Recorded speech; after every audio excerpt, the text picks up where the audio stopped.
Hi, I'm Nicole Tautges. I'm an agroecologist with the Michael Fields Ag Institute. We're located in southeastern Wisconsin in East Troy.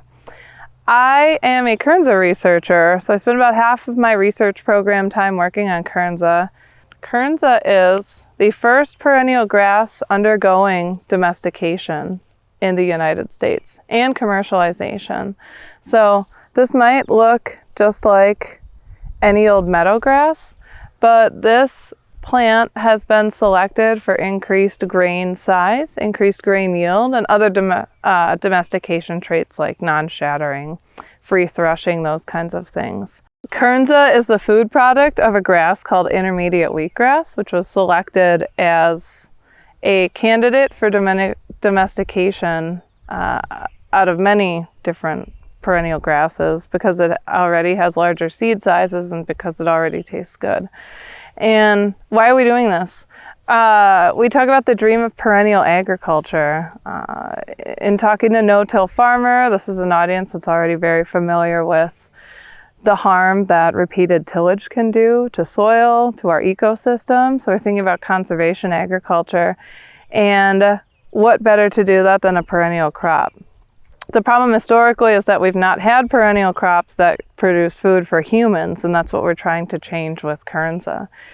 So a grass was chosen, intermediate wheatgrass. It's being bred and grown by a small group of growers, and we're attempting larger scale commercialization and marketing to be able to expand Kernza acreage so that we can have more crops in, or more land and perennial cover more of the time. We see this as being something that can kind of replace what alfalfa was historically in rotations with corn and soy. So the idea is not that you would plant Kernza and leave it in, but that we can rotate it with our high-yielding annual crops and give our soil a rest, give ourselves a rest. Being a perennial, it saves a lot of labor and time in that you can plant it one year and you'll get 3 to 4 or even more grain harvests off of that with just 2 passes across the field each year, one for fertilizing and one for harvesting. So that's huge labor and fuel savings there, just like what we talk about with no-till ag all the time. And a big reason that I got interested in Kernza is because of its potential for being able to put carbon, taking it out of the atmosphere, being able to put it back into the soil, and its ability to protect water quality by preventing nitrate leaching and phosphorus runoff, which it's very good at compared to annual crops in the way that we know pastures have been.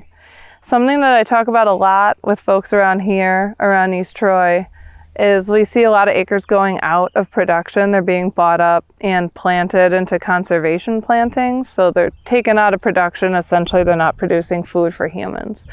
And what I love about Kernza is that we can do both. We can have our working lands in conservation cover, in perennial cover. They're providing a haven for biodiversity and ground nesting birds and insects. But they're also still producing a food crop for humans, which is great. So I think it's kind of the next stage in what has historically been some antagonism between like conservation and agriculture movements. And I think Kernza offers, and other perennial grains, offer the opportunity to do both on all of our working lands.